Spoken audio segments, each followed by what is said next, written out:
welcome everyone to Women Leading Sustainability Solutions, and we're very honored that you're here. Woo! Yeah, connections already happening. Great conversation going on over there. So welcome to our session, and we're really excited to present to you all these amazing women who are going to introduce themselves as they give their presentation. But we actually wanted to start with an interactive component because we know people have very beautifully been listening to speakers for the last few hours. So with that, I hand it over to Pandora. Good morning, everyone. I didn't hear you. Good morning, everyone. Okay, were you all in the plenary opening? I missed it. Was it beautiful? Yes. Yay. So it's the four of us doing this presentation today, and I just want to honor Osprey as bringing us all together. And all the women on this panel are very beloved sisterhood, so it's really nice to meet all of you and join in together on this journey together. So my name is Pandora Thomas. I work as a teacher, writer, designer, and speaker, but my most important job right now is caregiver for my mother, Alzheimer's. So I just want to presence her cuteness, Frances, she's at home. Who has ever seen this word before, Sankofa? Does anybody know what Sankofa is? What does Sankofa mean?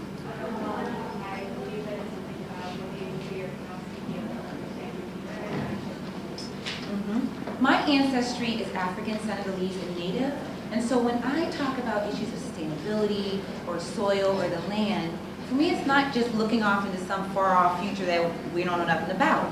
It's actually, we must know from where we came to move forward, because it's in our DNA. We come from the soil and we'll go back to it. So we wanted to start with an activity called Sankofa, where all of you will be able to go back and think about a woman who's inspired you, led the way for you to show up in this room. Your Sankofa. Turn to your partner and just share the story of that woman on whose shoulders you stand. Go ahead. Yours. Somebody said yours. I'm going over here to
activity, because I always see hands, and some people cry, just, you know.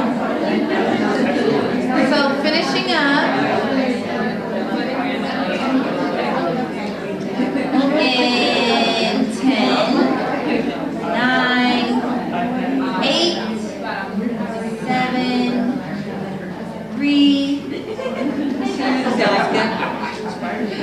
And 1. So we actually take a breath in and breathe out. And just feel how it feels in the room. It's like it's double the capacity, because we have brought into this room not just us, we are not in this alone. We all stand on the shoulders of those women and people that have come before us. I would just like for some of you to share. Who did you share with your partner? So those of you that feel comfortable. Yes, your name? My name is Olawu Benedict. I'm from Ghana. Alawu from Ghana. Olawumi Alawumi. from Ghana, but I'm a Nigerian, but I live in Ghana. Okay. My grandmother inspired me. What's her name? Your grandma's name? My grandmother's name is Ige. Grandma Ige. And how did she inspire you? She's a farmer throughout her lifestyle. Okay. She died last year at 96. Okay. And now, I was just sharing with her that when she died, I was like, oh, she's old enough to die. But now, because I've been, I came to California to learn how to grow food with John Jevons for 8 months.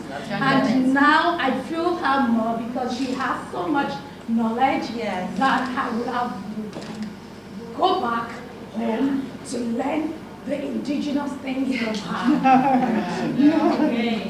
So you might have had to take a trip to California, but it took you back to your roots. So can we know Grandma Ige? Okay, you're gonna make me cry right now. Hey, African, yeah. You y'all know what I'm saying. Somebody else? Woo. Who else? Yes.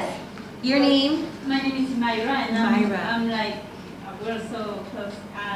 I'm from Honduras. I've been in the U.S. for the last 16 years. Next week, I go back home. Okay. So in this country, I have learned a lot, and my grandma was a woman that was a community leader, and she also had a farm, and my way to connect with my grandma is through coffee. So I work with coffee producers from my hometown. They import the coffee to the U.S. And now I want to bring more diversification to the producers I work with, so we don't depend only on one. And your grandmother's name? Adelina. Adelina. And let's hear from one more.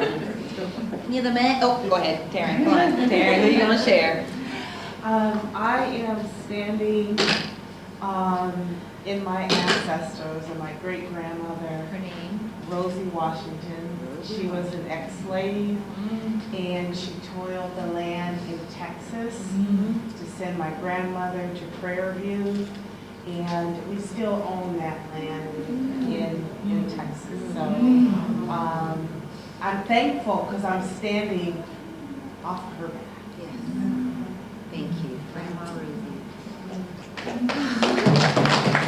So, quickly I'll share who I usually share, and I usually have a slide of her, is Harriet Tubman. Because what do people know Harriet Tubman from? Underground Railroad. The Underground Railroad, right? And books. But do we call her an environmental leader? Very rarely. But think about this. First of all, she was born on a farm. She understood the marine ways, the back forest. It was that relationship with the earth, the forest, the wildlife, the food growing there, that allowed her to understand what it took to take people to sleep, like from enslavement to freedom. So she credited her relationship with the earth and understanding those cycles for being able to inspire her to lead people from enslavement to freedom. So she's an ancestor on whose shoulders I stand, but I had to Sankofa go back and fetch that because they kind of be leaving that out of the story. So I think our opportunity is, how do we present these stories of these women that we know they're everywhere, we are them, and bring these stories to the forefront to lead us into the future that we know we deserve and that we need. So thank you for that activity.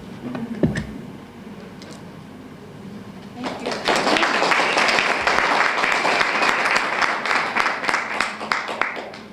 That was Beautiful, and thank you all for sharing from your ancestry. And what I can say is this room is filled with amazing women. I can already say that.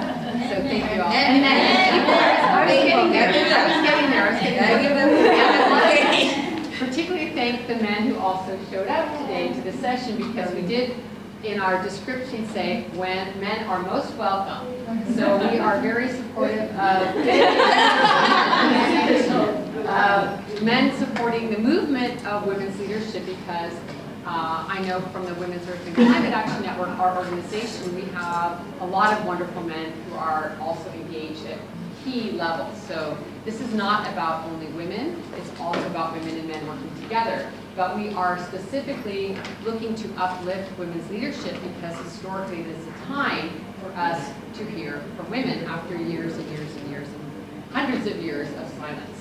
So I will be presenting in a little while on our organization and the work that we do. But in this panel, we wanted to actually start with a little foundation piece so that we can understand really why are we focusing on women today, and specifically on women's sustainability issues. Because it's something in the field of climate change where I specifically work, but also in environmental degradation, where it's not understood that we actually need a gender lens and what women are doing. And so we need to bring a focus on this.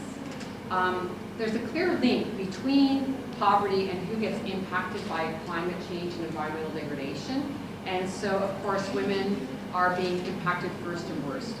And it's really important that we sort of have a structural understanding about this, because intuitively I think we understand that it's important that we hear from women's voices right now. And it's important morally that there's a balance between women and men's leadership. But we also want to emphasize today that there's a lot of factual reasons and foundation as to why we don't include women in sustainability programs, in farming, in agriculture, in a lot of these movement building pieces, in changing poverty. You actually can't succeed without them. I mean, it seems like a no-brainer, but it needs to be stated. The stresses that many Indigenous women and women in developing countries experience because of these environmental problems is very much more severe because of their direct reliance on nature in terms of getting their food and water. So it's really important to understand also that frontline women, Indigenous women, women in low-income communities also have even yet more severe impacts than women in general. We're also seeing that because of gender roles around the world, women get impacted first and worst, because they're often the ones collecting water, caring for their families, and doing all the things that really attend to the cycles of life itself. Right now, women comprise of about 20 million of the 26 million people that have already been displaced by climate change since 2010. So think about that. 20 million of the 26 million are women. And it also is clear that when we look at who are the most negatively impacted during disasters, natural disasters that are occurring more and more, it is the women. And some of this does have to do with their gender roles, in the sense that they're staying home with their families. In some countries, they're not taught how to swim. Some women cannot even be allowed to drive. So there is a big aspect of connecting these issues to women's rights in general. So there's a direct link between women's rights and also how this affects them in environmental crises and climate change. Many times there is discrimination with women around their physical and economic mobility, their voices being shared in general, and in many regions of the world, so many of their opportunities are decreased. Now, what's really amazing about this disproportionate impact of women, the negative impacts on women, is the flip side is also true, which is that when you add women into the equation and you begin to uplift them and empower them and put them in roles of leadership, which they are in many communities, even if it's not recognized, you have so much improvement. And one of the biggest untold stories of climate change is, in fact, women's leadership and what they're doing around solutions. We've seen, in so many cases, we work with women around the world, over and over again, I'll have women tell me, we are not victims, we are the solution. And in fact, they are absolutely right.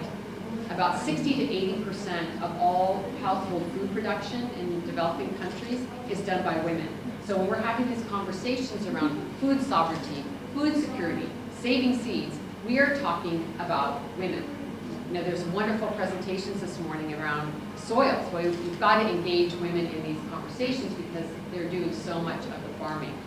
This is also true around water. There's a lot of United Nations studies that show that when you go into areas that are needing programs around water, if you don't involve the women, these programs simply do not work because the women are doing the water collecting. They're the ones who are observing all the different water cycles. They're the ones watching the seasons. They have water ceremonies. If you don't involve women, you're not going to resolve these water issues. We also know through a lot of studies from the United Nations that when you empower women through jobs and education, some really important things happen that are foundational to sustainability solutions taking hold. When you empower women, the economies, local economies improve, population stabilize because population is an issue. We also see health of children improve. These are key to really the foundation of sustainability. They all improve when you empower women. Looking here in terms of North America, 80% of all consumer purchases are decided by women. This is something that is often left out when we're talking about a just transition to a clean energy economy as an example. We really need to get women involved in understanding that moving to solar in your home or different kinds of purchasing powers that they have around food are key to the transition that we all want to see happen. So 80% of all consumer purchasing power is in the hands of women. I think it's something we all really need to look at in this country and understand this is something really underutilized in the transitions that we're wanting to see. We know that women's involvement in decision-making has really important implications for climate change. A study of 130 countries found that countries with higher female parliamentary representation are more prone to ratify international environmental treaties. So overall, there's also this sense of women having an intergenerational understanding of their children and the kind of decision-making that they hold and will participate in. I think also that one of the things that we're very excited about in our work, and we've been seeing more and more, is that a lot of times when we see big problems like climate change and environmental degradation, it's natural to think that we need these really large overarching solutions that can often come from the top down, and a lot of us are struggling to impact policy that can affect a large-scale result. At the same time, it's something that's really underrepresented and not understood well, is that small-scale solutions are also adding up to these really large impacts. And yes, it is in fact the women who are the ones who hold the most social capital and have that capacity at a local level to move these programs through, from organic farming to local economy. A lot of these things are being driven and held by women. And so we really also want to uplift these so-called small-scale solutions, because when you add them together and you weave them together, it has a tremendous impact. And we know that we all want to be moving towards localized food sheds, localized economies, and women are central to this transition. So it's another area that we really want to look at. And then I think I'll just bring up one last point and we can move into the presentations, is that I think it's one of the things that also often doesn't get stated in many spaces that we're in, is that in addition to all these really important facts about women's leadership and their key role, is that women are also bringing our full selves to the table. And I think it's something that's really missing that can be written off as, because it's not something you can measure, as unimportant. And that is our emotional and spiritual intelligence. And it's not that men don't have that, and there's many caring men and many men with powerful spiritual and emotional contributions to make. But something we've been missing from our discourse is really the fact of our care for the earth, our care for our children, and the spiritual understanding that we have of nature. It's not better than men's, it's different, and it's been missing. And one of the ways that I have found this to be really strong especially is all women, of course, but a lot of leadership through our Indigenous sisters, who have kept really intact relationships with their spiritual understanding of Mother Earth. And I think we really need to honor them and understand there's key components of this ancestral knowledge of Mother Earth that we need so much to balance out a lot of these factual components, but also how do we renew our relationship with Mother Earth? And how do we have a different worldview, a different cosmovision of who we are as women on the earth, and how this can totally change and transform our relationship with nature, which we, of course, desperately need to do. I don't think we need to explain that part of it. So, you know, I've seen this in so many different conferences that we've engaged in, or bringing some of our Indigenous sisters to the United Nations and watching them speak from their heart and from their knowledge base around Mother Earth and how essential this is. And often we get told that this is fluff or not important. And I would argue it's exactly the energy we need to bring. And the reason that often we are not allowed to share those voices, or we're told it's not correct to share that part of our women's knowledge, is because in fact it changes the paradigm and changes the dynamics, which does address patriarchy, colonization, the oppressions that we're speaking. And so we need to understand, we need to bring our voices at a full level into these spaces to really transform these old paradigms that are very destructive. So that's a little bit of an overview, very quickly stated.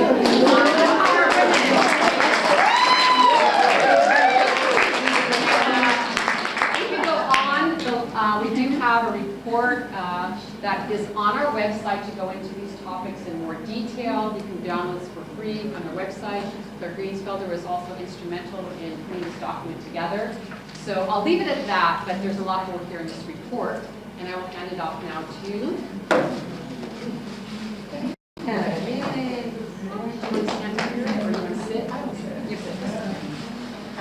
Tucked in here right now, surrounded by powerful women. It feels like a good place to be. Okay. Got it. Just stand here. Aloha, everybody. My name is Kahea Pacheco. I am Kanaka Maoli, so like my ancestors, I also come from the Big Island, Hawaii. My people, the people I stand on the shoulders of, to go back to my people are voyagers. We travel Moana, our grandmother ocean, and so like them, I find myself out of my homeland for the time being, and I'm here in the Bay Area, and really just want to honor the Ohlone elders that were here today, who welcomed everybody onto their land, and my respects to them as well. So I work for an organization called Women's Earth Alliance. We're based in Berkeley, and the main focus of WEA's work is to equip women with the tools and the resources they need to protect the environment as well as strengthen their communities. And at the heart of this work is this idea that when women are supported, communities thrive, environments thrive, children thrive, education systems thrive, and we want to give them the tools so that they can create and implement the environmental solutions that they already know best fit their communities. So our work partners with these women.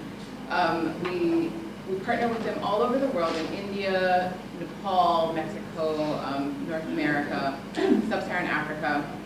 And it's always with community-based, women-led organizations or leaders. And we work with women because we, like Osprey was saying, we've seen how in community, women are often those stewarding our natural resources. They are the ones defending our natural resources, and then they are the ones offering healing if and when those natural resources are degraded.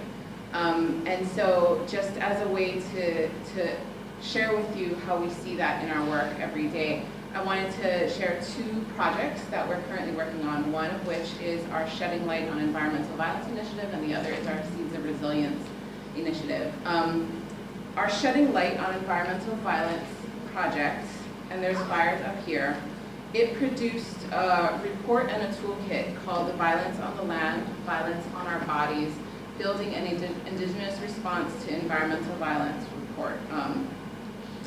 And what it did was it really explored the fact that everything connected to the land is connected to our bodies.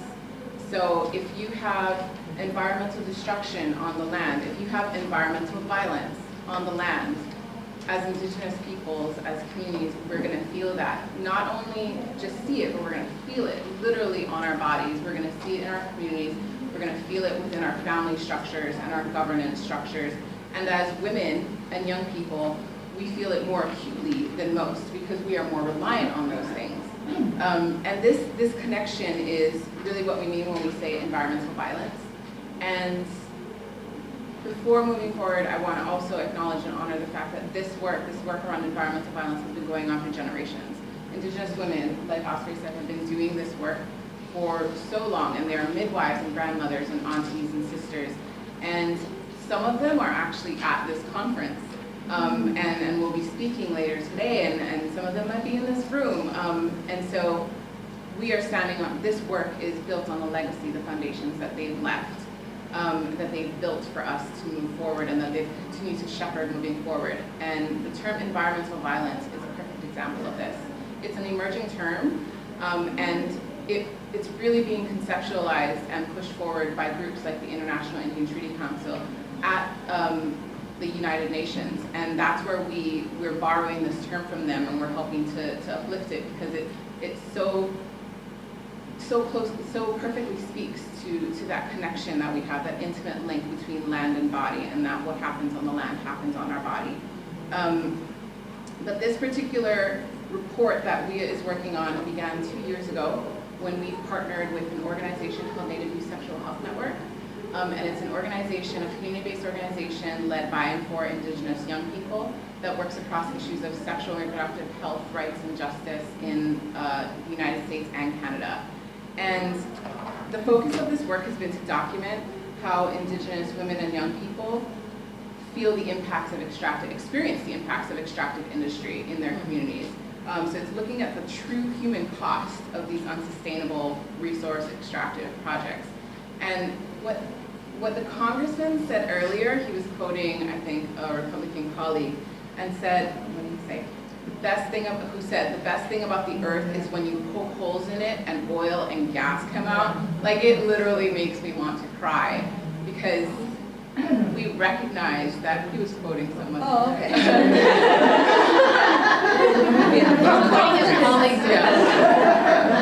We recognize that by harming the land, we harm ourselves.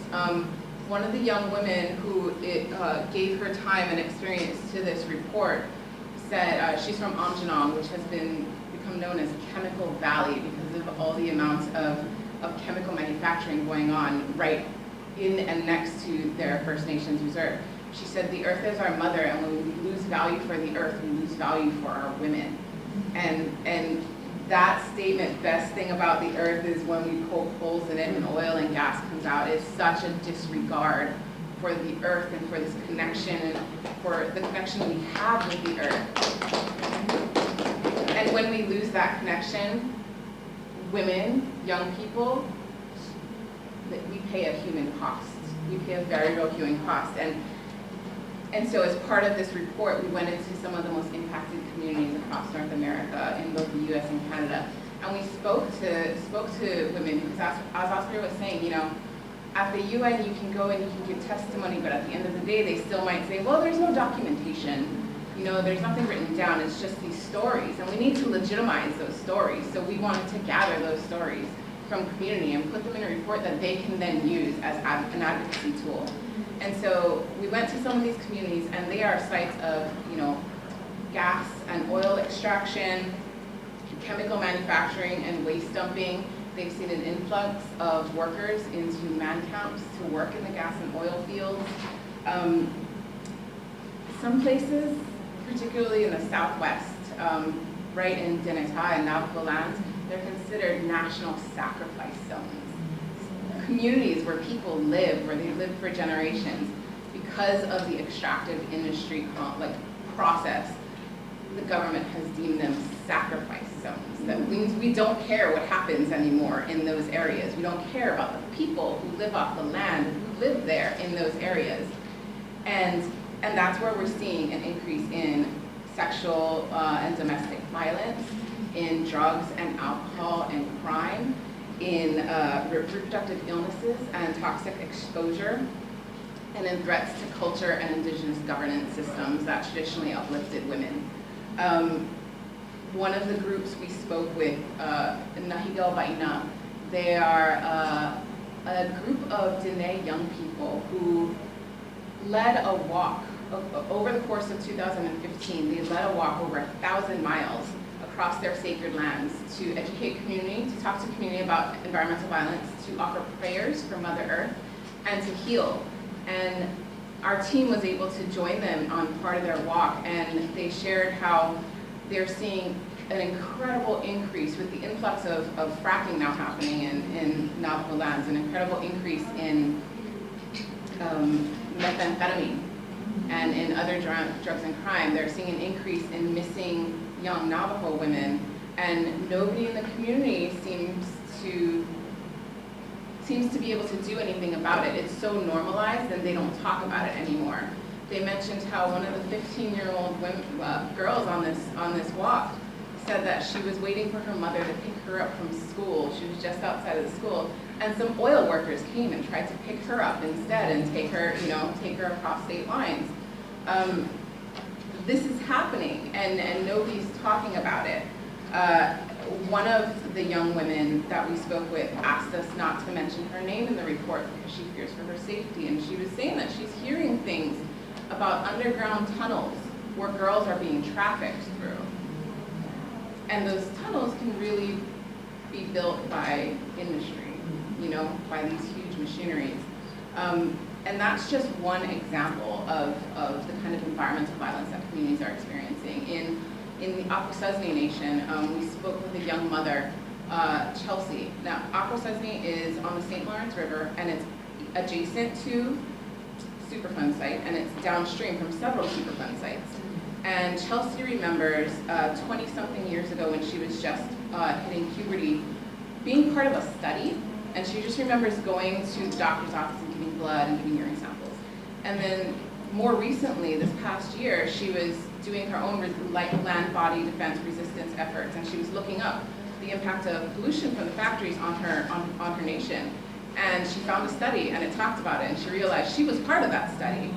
And what had resulted was that they found that the chemicals, the PCBs, that were now in the fish and in the river that the nation had used for a millennium, now that it was so polluted with PCBs, there was an early onset of puberty in girls, a late onset of puberty in boys. Later on in life, those young people had, there was a correlation between the PCBs and polycystic ovarian syndrome and hypothyroidism and infertility. And Chelsea herself had just been diagnosed after years of health issues with hypothyroidism and polycystic ovarian syndrome. And the other thing that the report said was that the PCBs travel through breast milk. They travel through a woman's breast milk into her children. And some of the grandmothers of this movement, like Guji Cook, have been saying this for years and have beautiful ways of saying, women are the first environment. And Chelsea now deals with the fact that she's given PCBs to her children by breastfeeding them, and she's already seeing symptoms of the illnesses she has in them as children. And this is such a stunning and sobering example of the generational trauma that Indigenous women are feeling because of this disregard for the land and this disregard for women's leadership.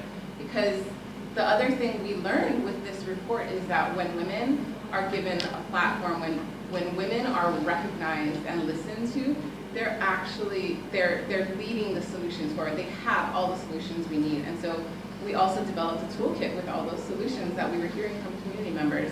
And that includes workshop templates for talking with communities about environmental violence, and environmental violence assessment that communities can do in their community to see if what are the ways it's being impacted, what are some solutions, and particularly medicines, land-based medicines that Indigenous peoples have used for generations and that can be used to heal from sexual trauma, can be used on healing walks or walks for water, developing safety teams. These are all just incredible tools that we just wanted to gather for our community and offer it up. And so that's what's found in the report and the toolkit. And what we really kind of saw from this work is that women are never sitting idly by. They're never just victims. They're never just at risk. It's part of a larger system, and they're always the ones leading solutions from the grassroots because they are stewards of community. And while we see this in the extractive industry kind of field in North America, we also see this in agriculture in India. And the introduction of chemical agriculture in India has decimated their formerly very plural, biologically diverse, ecologically sensitive farming and agricultural techniques. And as a result, and kind of in conjunction with that, we've also seen an increase in the inequity between gender norms and around wealth and land holding and land titles. And so as a result, most of the most vulnerable groups are experiencing devastation on a number of fronts: climate change, economic loss, ecological destruction, and as stewards of these natural resources, as caretakers for household food security, women are often those most impacted by that as well. And so WEA is partnering with an organization called Bonastri in southern India to specifically work with women seed savers and young people to train them and to help to develop trainings where they can then go on to train other women in sustainable agricultural practices, in preserving the indigenous knowledge that they already hold that would transform the way that food security is down the path, transform the path that food security is currently going down in India because of chemical agriculture. And so the point is to train women in India. The point is to train women leaders, to work with women leaders, to train other leaders so that they can go on to train more and more and more. So that is a sustainable model moving forward, so that once the project is over, these women have the tools and the resources they need to continue the work. And all they needed was a little upliftment, and that's what our work does.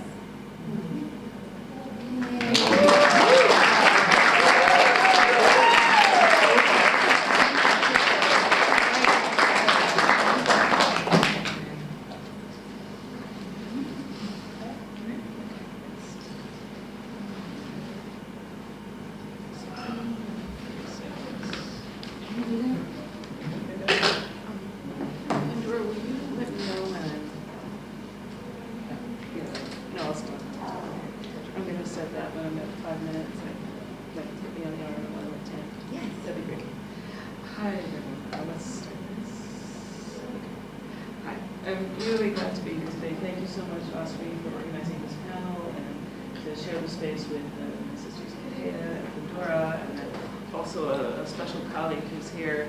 She's in the audience, but I'm going to call on her to add to our conversation because I'm really thrilled that she's here. My name is Greensfelder, and I've been active in environmental, peace, justice, and women's rights movements for a really long time. Actually, since I was summarily suspended from Skyline High School in 1968 in Oakland, California, for organizing a walkout on the Vietnam War and support the Black Panther Party. Although they did let me back in.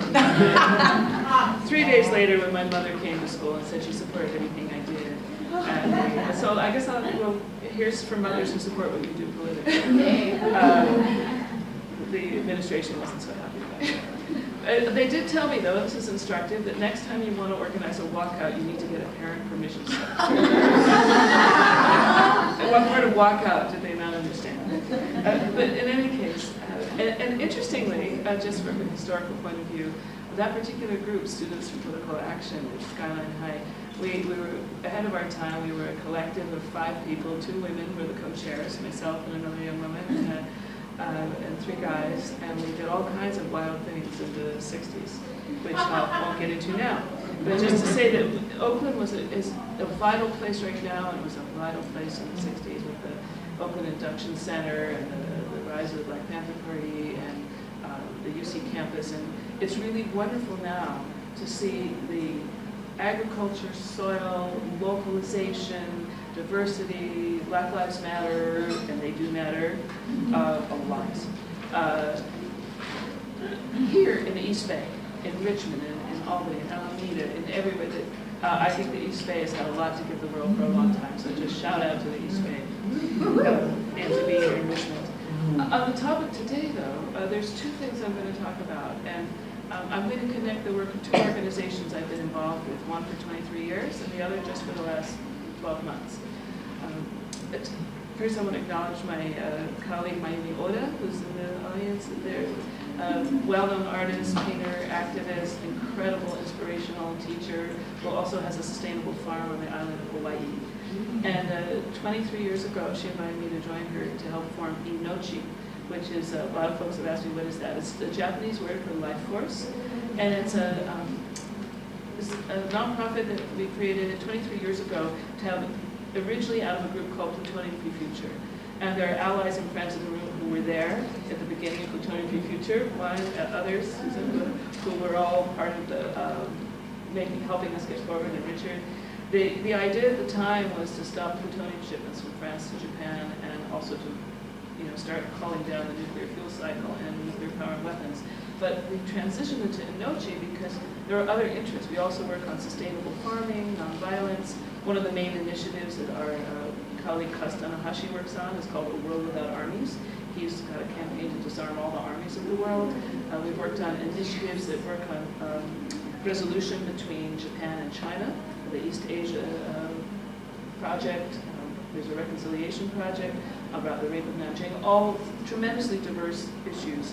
And we've also worked on, primarily in our nuclear work, on connecting all the dots. Nuclear power and weapons, and renewable energy and nonviolence. But we don't see ourselves as anti-nuclear, we see ourselves as pro-safe energy, pro-nonviolence. And just to show you the difference between the two worlds, I'm going to pass these around, and it's best illustrated by Mayumi's extraordinary art.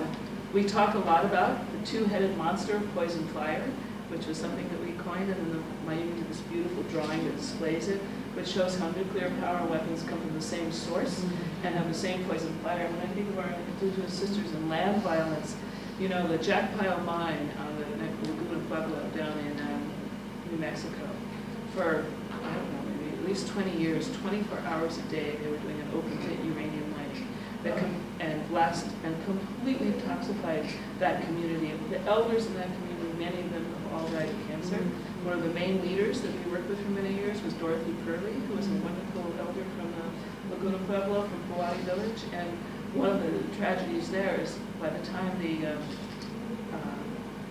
the Radiation Exposure Compensation Act, which you've probably never heard of, which was passed by the U.S. Congress, allowed $50,000 per person if you could prove you've been exposed and damaged. So enough to buy a new truck and maybe a little money for the next year. But it was so many of the elders, and we've lost elders' wisdom, and the land has been so horribly destroyed. And that's just one place. So I'm going to pass these two around. This is the two-headed monster of poison fire, which shows how we view that. And then this is our new model, which is, let's start these on this side. This is the mandala of sustainability, which shows what we're looking for: renewable energy, farming, animals in harmony with nature. So I wonder if you could pass it around that side and just see which one makes you feel better. One thing that's happened is in many of these years that I've been working on these issues, Mayumi and others, I went back into youth work after 20 years of working on nuclear issues 10 years ago to help start the Martin Luther King Center for Freedom Center in Oakland on nonviolence and ecology, working with youth. But then 10 years ago, when the climate crisis, I couldn't believe it. All these years after Kyoto, and yet there we were, still in the same predicament. It was getting worse every day. So I got back involved in climate issues and spent the last 10 years working towards Paris with a number of groups, International Forum on Globalization, WECAN, and others. Women's leadership on climate is so extraordinary that last year, in preparation for the Paris Climate Treaty, 24 organizations, including INOCHI and WECAN and others, formed what we call the Women's Global Call for Climate Justice.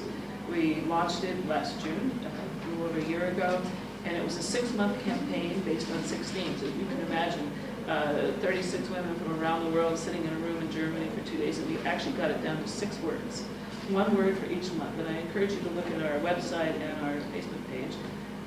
The 6 words, 1 for each month, were energy, economy, solutions, survival, power, and justice. And justice included peace. And for me, that connection came full circle when we tried to do an action every month all over the world, which was everything from the All India Women's Conference submitting tens of thousands of signatures to their government prior to the Paris Climate Treaty, and each one included our entire agenda, to the women in Suva, Fiji, holding an action in the Australian embassy demanding that they have better climate policy and going to jail. We said, whatever you want to do, from grassroots action petitions to going to jail, it's all in the realm of what you think is locally necessary and important. And ultimately, we ended up with 204 partners, the women's organizations around the world, and over 14,000 endorsements of the Women's Global Call, which is still up on our website in about 10 different languages. So that leads me to my next point, which is it's bringing me back into the nuclear issue. And you may ask why. And not just nuclear power. One part of it I want to just talk about briefly is that nuclear power is not a solution to climate change. And there's a small group of us at the UN FCCC who've been fighting this since 1995, since the first conference of the parties, and actually all the way back to 1992, and largely led by women. And the whole point being that it's too expensive, too dangerous, and the radiation fuel cycle from uranium mining to nuclear waste is still completely unsolved. There is no way to, the things are polluted for 250,000 years. So we have been working to say it's so expensive that it's not worth it as a climate solution. And yet, one of the things that when you start looking at the money, and this is the place that's bringing me back to nuclear weapons, and Donald Trump is part of this story too. He's part of a lot of stories right now. Is that many of you may have heard that the Green Climate Fund is a fund started by the United Nations to implement climate solutions. And it is the minimum estimate that's needed is $100 billion a year for 20 years, starting in 2020. $100 billion a year for 20 years, starting in 2020. That's $2 trillion. Many scientists, including a prominent climate scientist at UC San Diego, says that's not enough. It should be $450 billion a year for 20 years. So $9 trillion. And you think $9 trillion, well, okay, let's break it down to the $100 billion they're asking for every year. Well, how much has been pledged so far? Anyone want to guess? From the 196 parties, nation parties to the UNFCCC? Who knows? Take a guess. Nothing. No, we've got something. How much do you think has been pledged? $100. Well, it's a little bit of that. We need to have $100 billion in place by 2020 for the first year. We have 10. 10 has been pledged, 10 billion for the first year.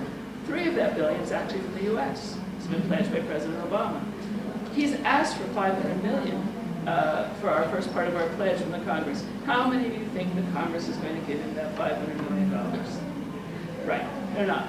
He's not going to get anything. And so the part that got me really annoyed, and last year at the UNFCCC, together with the Women's Global Call for Climate Justice, we organized a women's action, the first ever action at the Framework Convention on Climate Change, on connecting the dots between military spending and what we need for climate change.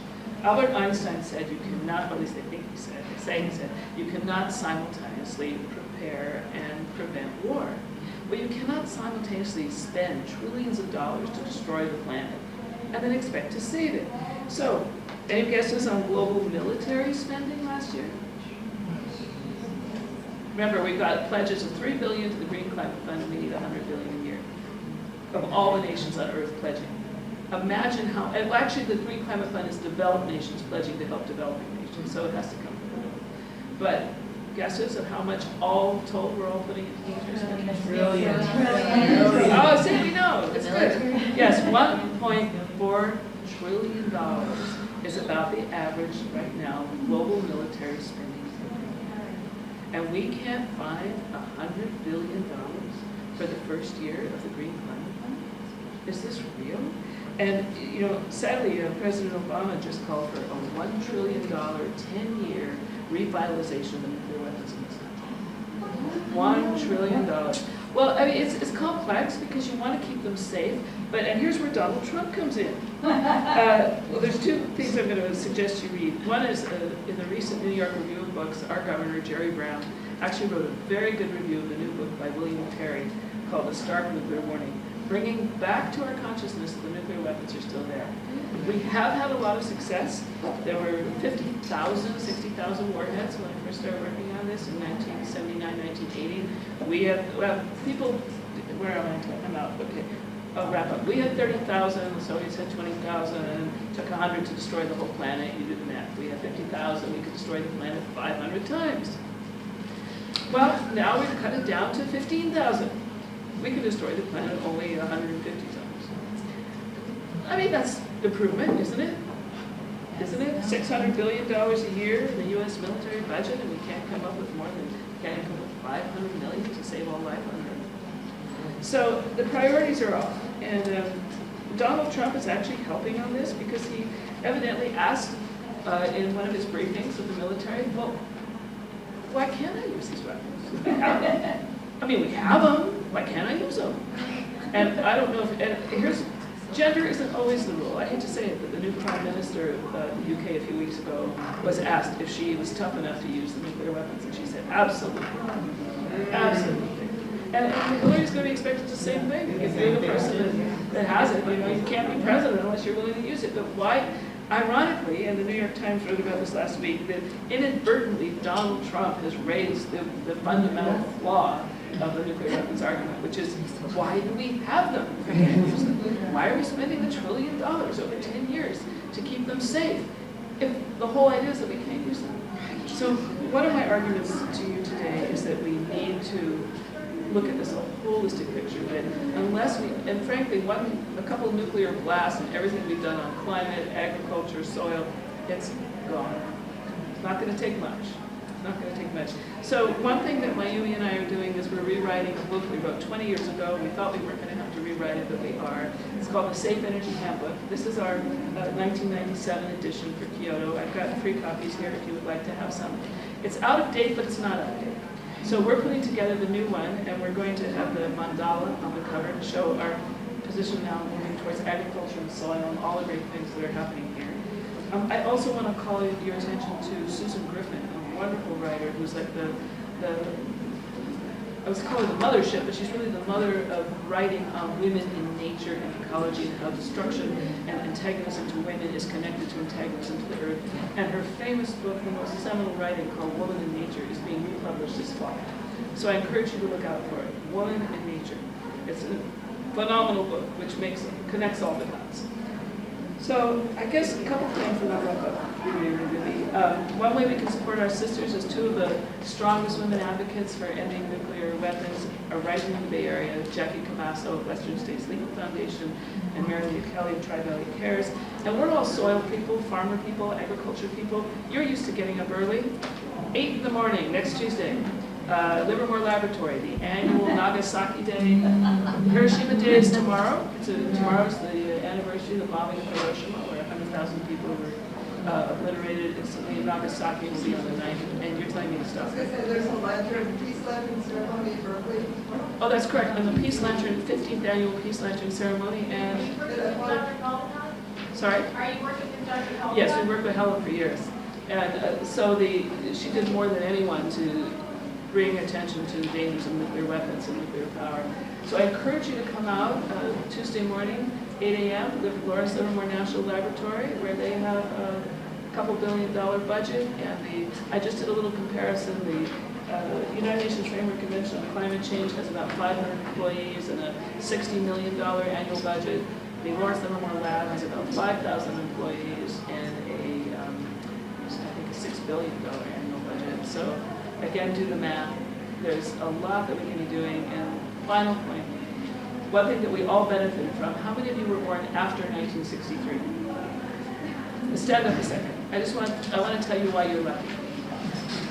In 1963, thanks to the work of women from the Women for Peace and others, and because they found strontium-90 in children's baby teeth, nuclear testing went underground. So you have all been spared the fact that the rest of us were subjected to 400 or more above-ground nuclear tests that went on from 1945 until 1963. Have a seat. Everyone born before 1963, please stand up. Wait, what? Oh, yeah, you do the same way. You could have Oh, that'll stop. Okay. But just to know that our legacy, it's up to us to work with the young people. You guys have, not only do you have a nuclear-free legacy, but you can make things better. And so we'll connect all the dots, we'll get the money we need for climate, we'll put women in charge, they've made, well, or at least in partnership with men. And we can go forward and do this together. So check it out, Women's Global Call for Climate Justice, INOCHI, our website's down right now, we'll be back up soon. And final thing, I have a few copies of the Critical Question book I edited with Women in Europe for a Common Future, which is women's reports from the front lines on the nuclear chain around the world. So I really appreciate being here. You're all involved in the solution, and let's get it done. Thank you.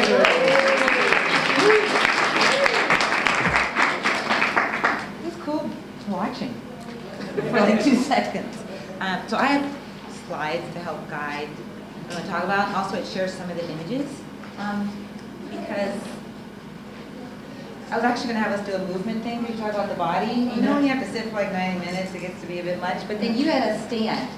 So I don't know if you still need, I was going to have you touch our toes, just stretch a little bit because I don't know if you have issues with sitting a long time, but maybe not.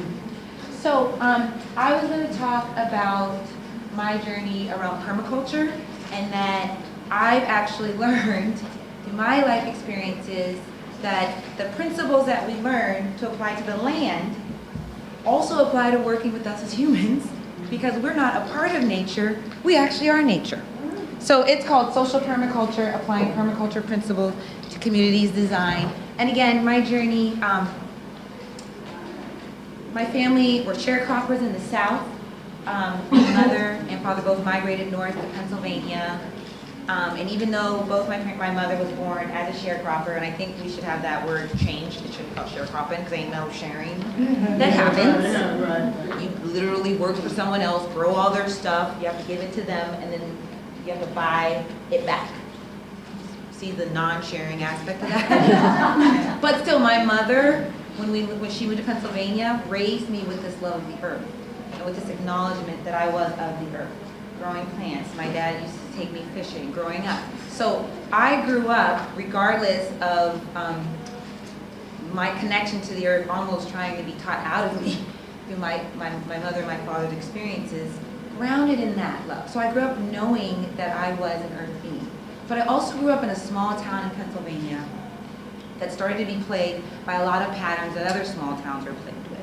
High rates of incarceration of my family members, our steel mills shut down. So I was seeing all of these things happen. So as I was a tree hugger, I also was like, well, wait a minute, that's not right, what's happening socially.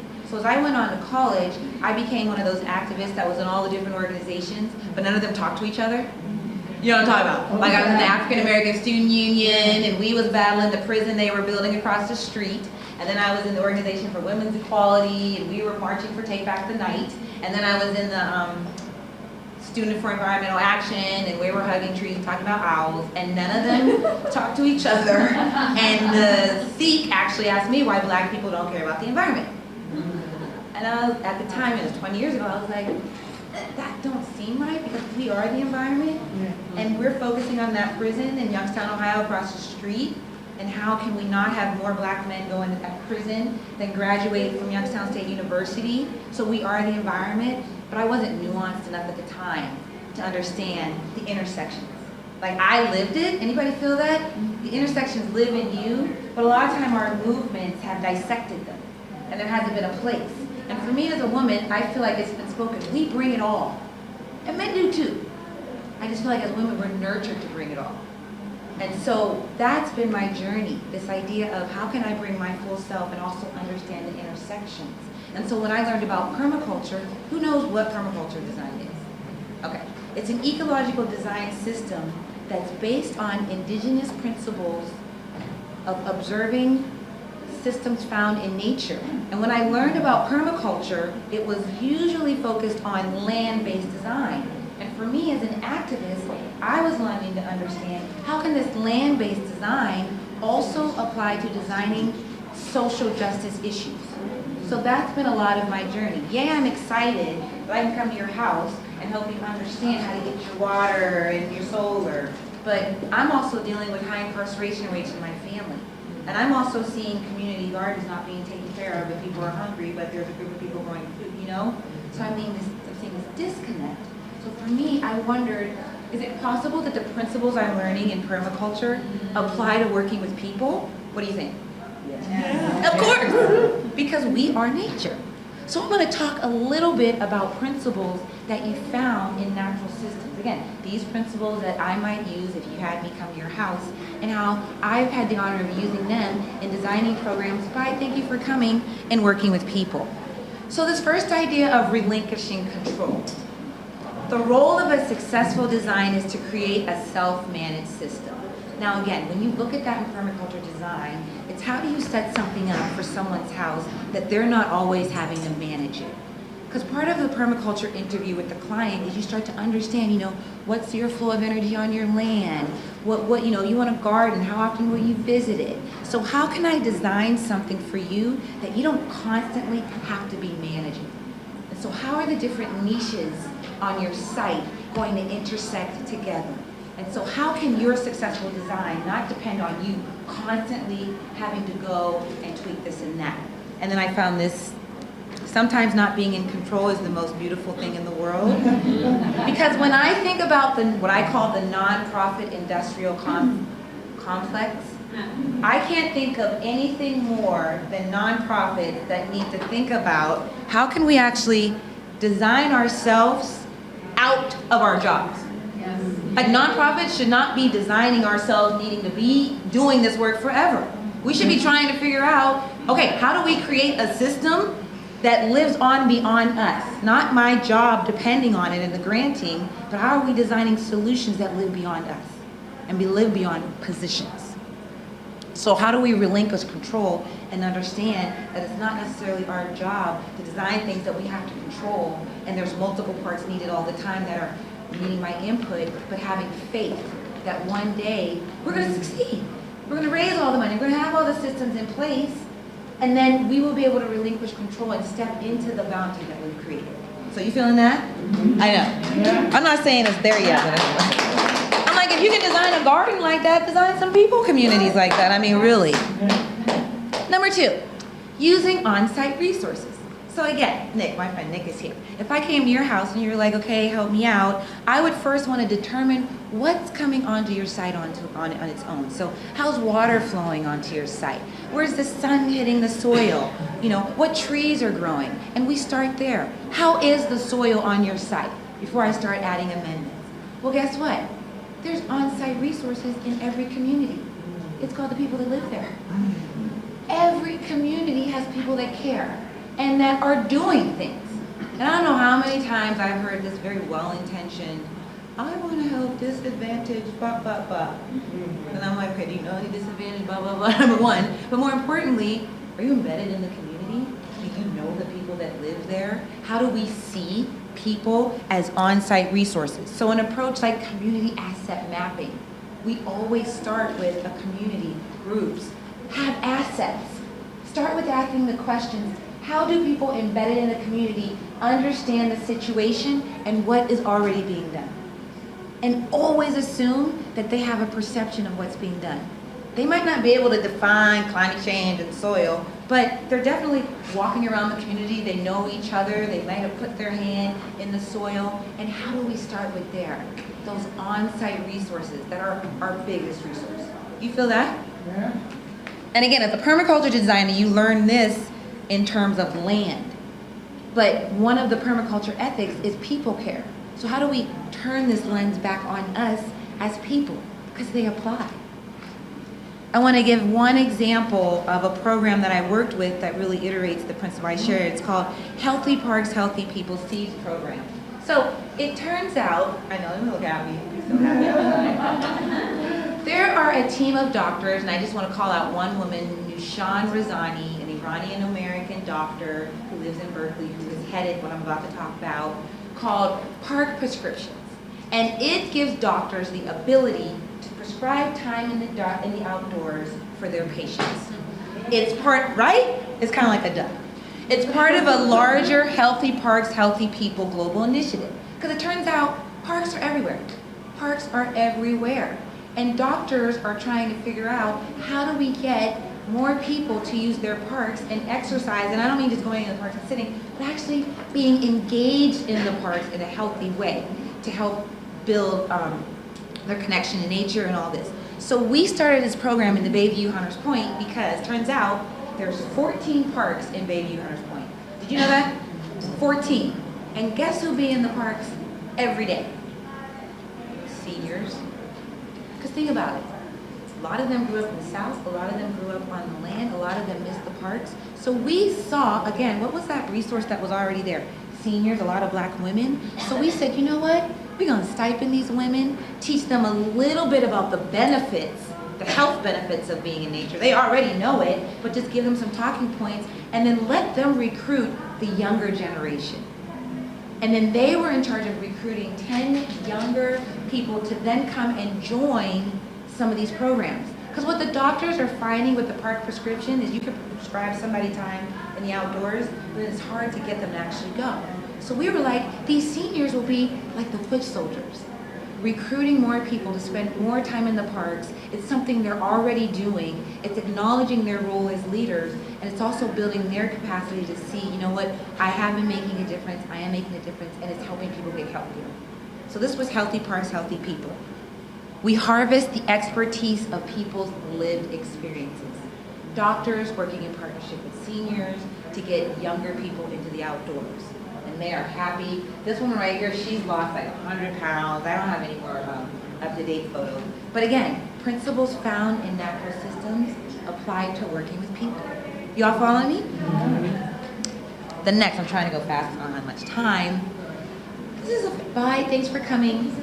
This is a favorite principle that permaculturists love to talk about. The problem is the solution, and nobody ever understands it. So it's kind of like the problem of the wet sponge. Like if you see there's a place on your land that's pooling with water, that's because a pond wants to be there.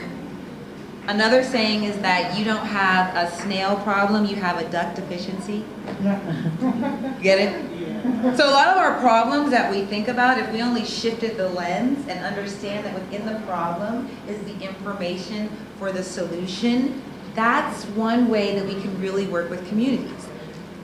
And I've been applying that all day. For instance, in permaculture, everybody is saying, wow, you know, there's a lot of women in the courses, but not a lot of women teachers. And we don't know to do ba-ba-dum-ba-dum. So we were like, okay, we'll just do a women's permaculture teacher training. So we'll only bring women together to create a space where they feel safe, because that was one of the challenges. Women were saying, sometimes when we go to these teacher trainings, you know, we don't feel safe. It's just we don't get the voice time we need. A lot of the men, you know what men do, you know what be happening. So we were like, we'll do a teacher training for women. And now it's been one of the most successful programs I'm a part of. Again, this problem of having too many women in the field of permaculture but not enough teachers, we shifted that. So now they're taking leadership. We're trying to get as many women of color taking part in that. So if anyone is interested, if you have permaculture experience and want to become a teacher, let me know, because we're doing these women-only trainings. Another thing, people were like, Pandora, are there black people in permaculture? Where are they? Thank you. There's a problem. We're not connected. So we were like, okay, well, we'll just design a network to connect us. And guess what? We are out there. We're strong. We don't oftentimes talk about it in the same way. Because again, and this is a generalization, for black folks, we have been trying to integrate all the conversation around social justice, Black Lives Matter. We're not just talking about designing lands. We're like, how do we have integration? And I just want to honor folks in the room that are doing that. So the Black Permaculture Network is serving as a resource to uncover and say, yes, there are a lot of black people doing permaculture. Some of us call it Agro-Ecology. We see ourselves as Afro-Indigenous, and we actually need to expand the definition of permaculture. So this problem of not knowing where black people are, actually we are here and we're self-defining how permaculture looks for us. You feel that? And then the last problem is the solution is one of my favorite, the re-entry problem. Because we have a lot of men and women coming home from prison, especially with the passage of new legislation. Not thanks to Jerry Brown, because he got a lot of lobbying actually from the feds. What's happening now is a lot of people are being released from prisons into jails, overcrowded prisons, into jails, and back into our community. And a lot of times when people come home from prison, there's like this state, like, oh, what are we gonna do? They're coming back into our streets. When actually, these are folks coming back home. This is a picture of Mandela. When do you think that was taken? 15 minutes after he got out of jail. Wow. And what was the world doing when he got out of jail?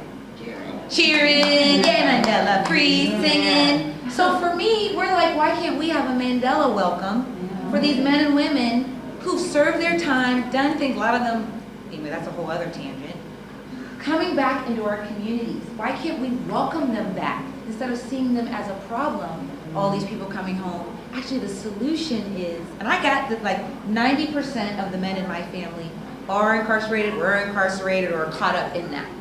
And so how do we support them in coming home and see that they want to come back and do good and that they need the real resources? So instead of a reentry problem, it becomes a reentry opportunity. So we decided to design a permaculture program called Pathways to Resilience, which is reentry, again, for men and women coming home. And it had social entrepreneur training. I have a video, but it's 6 minutes, I couldn't show it. But it proved again that this thing that we see as a problem and land-based permaculture, actually, because when you're in prison, permaculture is all about pattern awareness. You have to hone in on your pattern awareness. Because you start to really understand the limitations, you become more observant of relationships. So when these men and women came home, we told them, you gain a lot of the skills in your life of being incarcerated that are going to make you the perfect designer. And they were like, really? Okay, couldn't believe it. And then again, you can look at some of our videos, they are able to apply these principles to their life immediately. They're able to say, there is no separation between people and the land. Oh, sorry. Am I done? Okay, I got like 2 more minutes. So that's one other. Can I show you one more slide? Okay. It's Pathways of Resilience. Actually, let me fast forward. So with the lesson that we learned from all these principles, working with men and women coming home, it turns out that we need programs for women coming home from prison. So working in partnership with WEA and others, we're now designing something called Women Designing Resilience.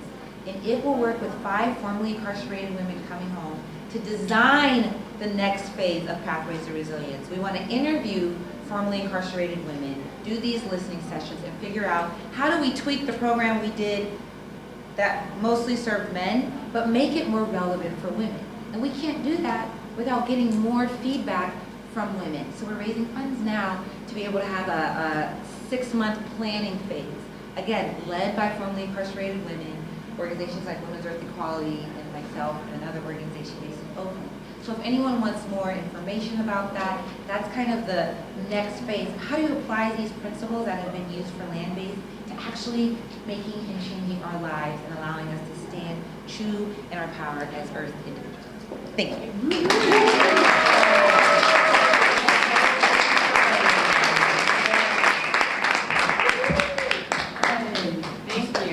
Sorry. That's okay. That's the thing, you know, about these spaces is that women have a lot to offer and say, and so I wish each of these women could go for easily an hour with amazing stories of great value. So, you know, sort of an apology that we always are in these spaces that require everyone to cram all their incredible information and presentations so small. So I'm a real believer in women having, you know, spaciousness and convenings that really allow for their full stories to be heard. And it reminds me, earlier this year I was in Ecuador. We were supporting the Indigenous women on the front lines of protecting the Amazon rainforest. And we were so honored to be present for a march that was held by 7 different Indigenous tribes throughout the southern Ecuadorian region. And they all came to Pacheco for this incredible march on International Women's Day to speak out on protecting their land from fossil fuel extraction. And one of the things was it opened with this very large assembly where women spoke for hours. And then at the end of the march, which was a long day, marching in the streets, protesting, and it was hot and long, we ended up at the center square of Pacheco. And then there was hours and hours of women speaking and singing and telling stories, and I just so celebrated because there was no end in sight. It just went on and on and on and on, but it was fabulous, you know, and, you know, you could just see that women had not been given the chance to share their stories and collaborate and hear from one another. It was just fantastic. So we need more spaces where it can be a full expression of everything that everyone has to say. So thank you all for your amazing presentations. And I'm actually going to try to keep this really brief and move us a little bit into some responses from the audience so you have some time to speak, speaking. So I'm with the Women's Earth and Climate Action Network. And I think that instead of going through all of our programs, which you can read about online, I'm just going to share a few stories. One of the things that I'm really excited about our programs, obviously we work in climate change, you can tell from our title. We do everything from advocacy work at the United Nations to all different kinds of policy work at the local level, but we also are very interested in local solutions. And as you heard from my earlier presentation about why women are key, you can see why we focus specifically on women.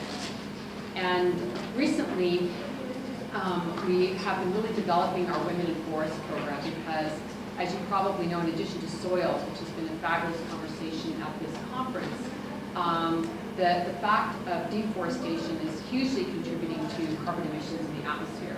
Not only that, trees are one of the ways we can best sequester carbon. So we are really looking at that intersection of women on the front lines of climate change and protecting old growth forests. And we actually just came back, literally came back from the Tongass up in Alaska, where we are now partnering with local Indigenous women there to protect the last of the old growth forests. It's one of the largest temperate rainforests in the world, and here in the United States, it is our largest national forest, and it's not only outrageously beautiful, just move you to tears, awesome beauty, but there's incredible, difficult challenges of the political structure there for Indigenous peoples, and the stories similar to what Kahea was sharing with us around extractive economies in Indigenous lands.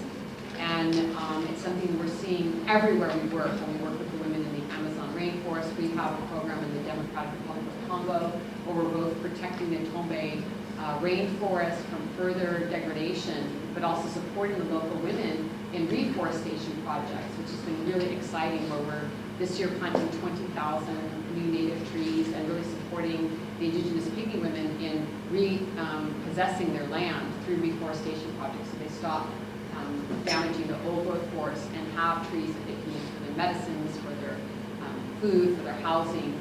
And about 25% of the trees that we're putting in the ground will be for human use, and 75% will be to go back to the wild.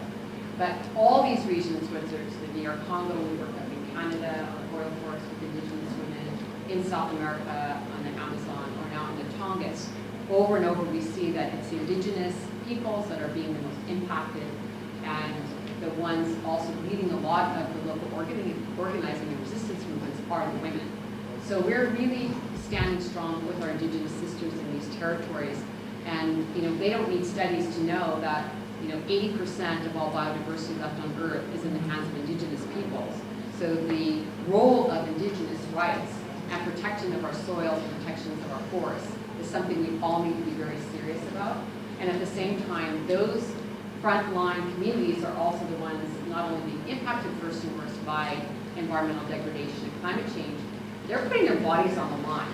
And it's something that we're very concerned about and have gotten a lot more engaged in is frontline defenders and what is happening to them, because there's been so much violence, again, internally with the kind of work we're doing so powerfully at WEA, but also in terms of the women who are being murdered because of the work they're doing. The classic example that's horrific, of course, we know it's the story of Betty Caceres, who was murdered earlier this year in Honduras for fighting to protect her lands from megadams. And some of the women we're working with are very concerned about. Gloria Rishiga, as an example, who's a Zapata woman from Ecuador, has been really asking for our support because she fears for her life because she is up against the fossil fuel industry. And I think it's really important for us also to keep reflecting on the fact that we cannot live without these forests. The Amazon rainforest, as an example, is responsible for our climate here and our rains here in North America. So these women who are literally putting their bodies on the line are doing it, of course, first for their own territories, their own communities, which is the most important thing, but really for all of us. So it's something I really take deeply to heart and understand the challenges that so many of them are facing, the courage that they have, and the success they have in their resistance efforts. It's really tremendous. they're holding the line, they've been holding the line. The Sadiaco people have for decades prevented oil extraction in their territories in the Amazon and Ecuador. So it's really good to have this consciousness in our mind about these frontline women leaders who, under incredible odds, have been protecting their lands, and how much support they also need and recognition they need from the rest of us. I think the other thing I wanted to mention is that coming back, and I was, thank you for your encouragement before we start the session, just to share something really personal. We have just come back from the Tongass, as I was mentioning, and again, the courage of, right now I'm not mentioning their names because we're about to go into a very big campaign with some of these women, and so we need to do things in a good way. But they brought a lot of these very powerful women leaders from the Tongass. They brought this into their communities and shared a lot of their stories with us. And they've been fighting for years, and again, they've had successes and failures, and they're just really glad to get some other support, some within their sales for these big fights to stop overgrowth and deforestation in their territories. But they also deal with having to be on the front lines while also dealing with incredible violence in their communities for the same reason that Kahea was talking to us about, in terms of when you're in communities where this extractive economy is playing out. There is all the infiltration of man camps or men who come in to run these industries, whether it's drilling oil out of the ground or logging trees, who are not part of those communities. And they bring enormous violence. They bring drugs, alcohol, and their own interior violence to these communities. And it was very, very sad, because when we were there, one of the women we were interviewing, we were doing some filming there, her sister's daughter was raped and murdered when we were there. And it was just so in our face, and we were dealing with that and supporting the situation. And it just impacted our delegation, you can imagine, to be there. And, of course, we hear about the stories, but to actually be with these women when one of their family members was taken from them in such an awful, horrible way. And I think it's something that we need to really visibilize more. I'm really thankful for the report that we put out, because these are our sisters. These are women who are not only fighting for their own lives, they matter to all of us, because we all need trees, we all need air, we all need water, we all need food. And to me, a lot of the struggle right now in the climate justice movement, and a lot of these fights that we're in, is we're all fighting the same systems of oppression in different ways. This patriarchal, colonized, capitalistic system is bearing down on all of us. And I think it's also important that we recognize the frontline communities, women of color, Indigenous women, that are really right on the brunt of it all, and that we need to get behind them and support them. And it's a big dedication to have. So I'm going to close there.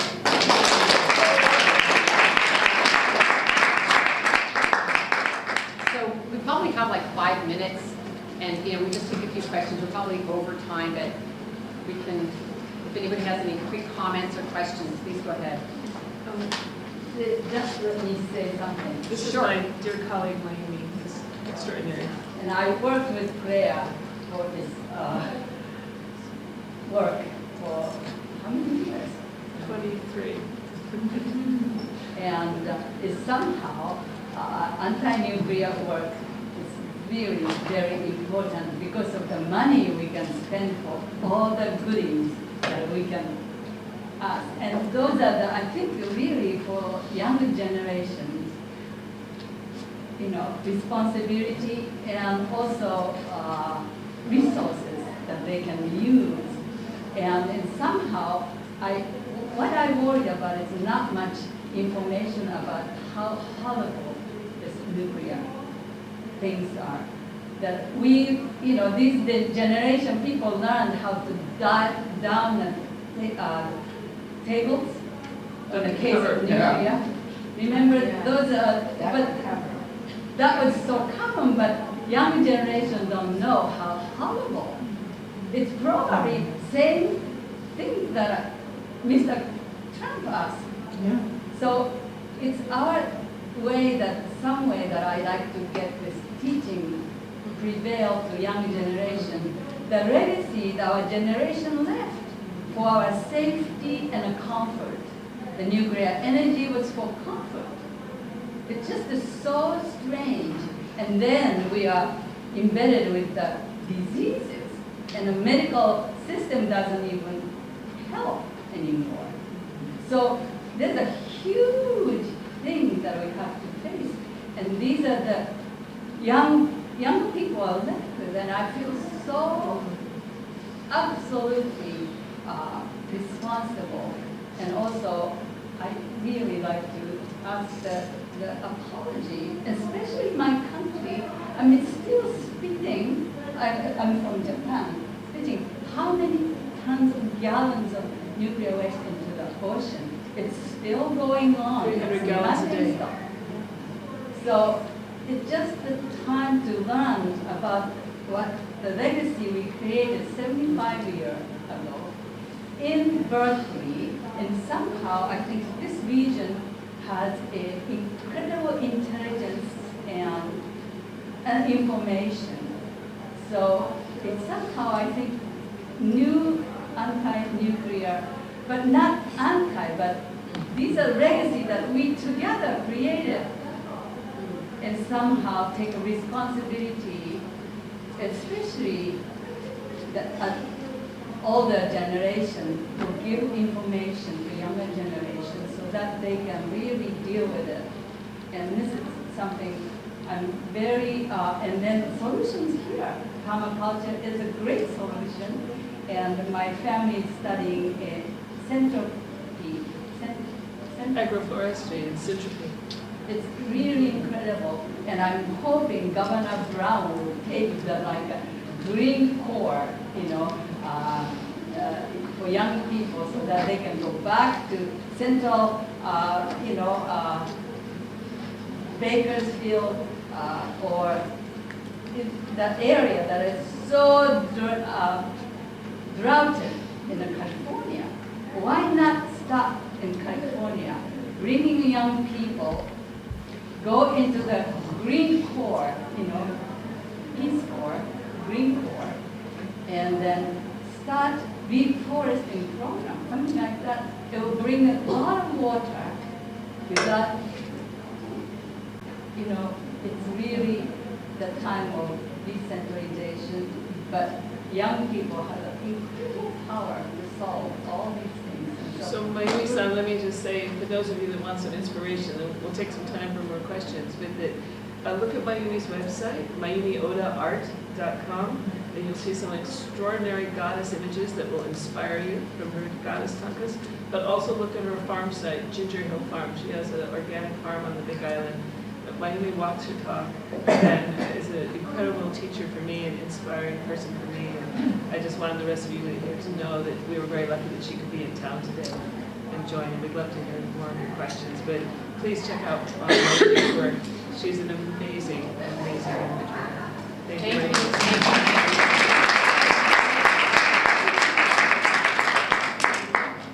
Anyone else a question or comment before we close up? Yeah. Thank you. Thank you. Thank you for joining us. Yeah, please. My question is, while you were talking, you talked more North America, Canada. I mean, for me, I feel more like people don't want to associate with Africa. People don't want to do things for Africa. And we have so much migration coming here because we've neglected that part of the world. And what is even happening now back home is like most of these companies, international companies, they come over to Africa, they buy expanse of land, they do all this crazy conventional agriculture, and what they tell us, what they tell the leaders of the communities, we will employ your people and pay them peanuts, very stinky peanuts, and they destroy the land totally. And my concern is coming to California is to work with people that will help us back home and really build people that will stand to their feet and say no to this kind of things in our land. No to women violence. In Ghana, teenage pregnancy, violence, abuse is very high, the highest in Africa now. And it comes from different things that is happening in our community. There are communities whereby they sold all their lands and people are just living on the streets. They don't have homes anymore because the leaders have sold the land to all those big Japanese, Indians, just to do whatever they want to do. And it's sad for me. So I want people that want to come to Africa, you want to work with people in Africa, you want to help people in Africa to do one thing, have a thing. Like she was saying, one of my projects is to go back home, help inmates, because we have people coming out of prison and they are outcasts in the community. Nobody wants to associate with them. But if you don't associate with them, they're going to go back to the crime. And then going to come back, I tell people, they're going to come back to your house and deal with you because you don't want to associate with them. So I want to, if you have people over there, or you go into the internet, you see young people from Africa doing things, please encourage them. Please advise them. Send information to them. Send links to them. Send things that they would be able to read off and they'll be able to do better things in Africa. Thank you. Thank you. Just we actually do work in the Democratic Republic of Congo. And when we do have a lot of women in our network who actually have wonderful programs going on in different countries in Africa, just so you know, like Solar Sister, and I mean, we could go on and on. There's so many different incredible programs, but I totally hear your frustration and sadness, and I really feel that with you. I mean, when we are working in the DR Congo, the violence there is incredible, and it's one of the reasons that we're really working on reforestation there, so women are empowered in their communities, and also water issues, because as you know, if they're walking for their water, they're very vulnerable. So I agree, we need to put a lot more attention into the African continent, and I think it's also really powerful that the next climate negotiations at the end of this year in November will be in Morocco. And so, you know, I know many groups are, many groups are working to ensure, you know, that frontline women throughout the continent are going to come and be able to meet and collaborate and plan and strategize in November during the climate negotiations in Morocco.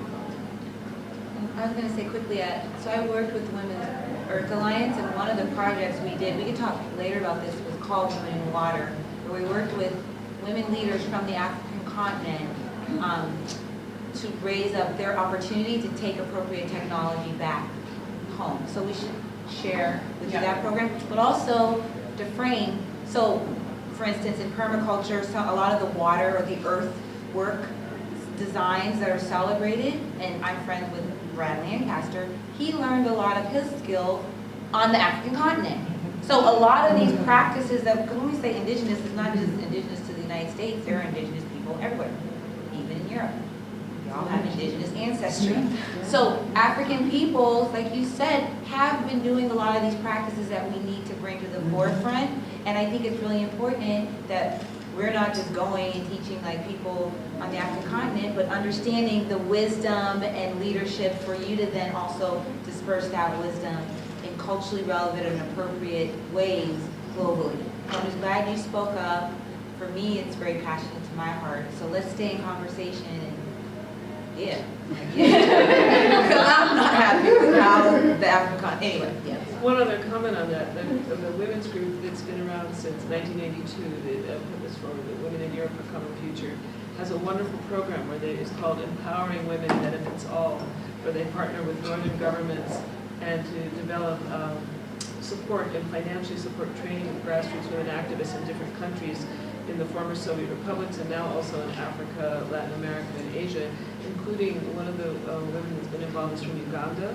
And others, and then actually Pandora and I have been talking about trying to respond to a couple of the women from the Women's Global Call for Climate Justice who are from Nigeria are interested in us trying to bring permaculture training to Nigeria. But I think let's talk afterwards because there are incredible women leaders from these countries, and I know a very wonderful young woman that's been coming to the climate meetings from a group in Ghana who is doing media work and in Fosa, who's really something. And so part of it is just the one thing that women do so well is connect each other together. And if we can do, if even one connection out of this workshop today happens, that'd be great. Speaking of which, if anyone would like to stay connected, we can pass this around. Please put your name and your email, and we can get in touch with you. We need a new way to engage with the African continent that's led by the voice of African people. Because the previous colonial, we're in a post-colonial engagement globally. And so what do African people say is needed, and how do African people want the world to engage with African people? So I'm about that. So I would love to support you, and that's the case for everyone, right? It's right. I recently, we got inspired into learning permaculture, watching Inhabit. And I know you read that documentary. Yeah. So I think for me it was my opening in how our communities, developing countries, and communities here too, can lead the movement instead of waiting for that savior that is not coming. Or if they do come, it's gonna be like, it looks like Trump. We are. The recent documentary I just watched, and I think it's really good for us that we're not, come from other countries, but also for Americans and from the continent to watch, is Poverty Cure. Okay. Poverty Cure. I'm telling you, it for me was like, yes, everything that is being told in that documentary is in line with my experience coming from another country, and also in line with living in the U.S. How we're creating more and more so we can dump that to other developing countries and other communities nearby here. So it's all coming back to us somehow. Thank you. So two films, Poverty Cure And Inhabit, which is like a very permaculture. visual, very, you Yeah. can apply that to your own life, you can apply that to your own community, you can take it out to the. And I'll just say, someone in the room might have a link to the movie Inhabit. Great, those are great We're on suggestions. film, Thank you. so can't say. Free. Somebody might have it free. Also, the movie that Mayumi was talking about, Life in Syntropy, about agroforestry, is called Life in Syntropy. It's very interesting about the advanced agroforestry technique in Brazil. Life in what? Syntropy, S-Y-N. And one other I just want to call your attention to on women's climate solutions. The Asia Pacific Forum on Women, Law and Development has done this amazing series on short films on how women are doing independent climate solutions all around the Asia Pacific region. Incredible examples like creating an early warning system for hurricanes that are coming in, where women were never involved in the community leadership in their village, but they took it on themselves because they were caught without knowing that tsunamis were coming. They raised money amongst themselves, they got some grants, they now have a radio, satellite system. They collectively manage this warning system in just a little shack on the right near the ocean or in the water where they are. And they even have a satellite connection with the men who are fishing out of the sea so they can give them advance warning. And now the women are also being included in the local community leadership because they said, wow, these women really know what to do. How do you find that? It's called Asia Pacific Forum on Women, Law, and Development, APWLD. It's an amazing organization. I really encourage you to take a look at what they're doing. Any other comments or questions? Okay, I think we kind of moved into lunch pretty good, so I know some of you might have ordered lunch and I don't want you to miss that. Thank you very, very much for coming. Thank you to all these incredible women panelists.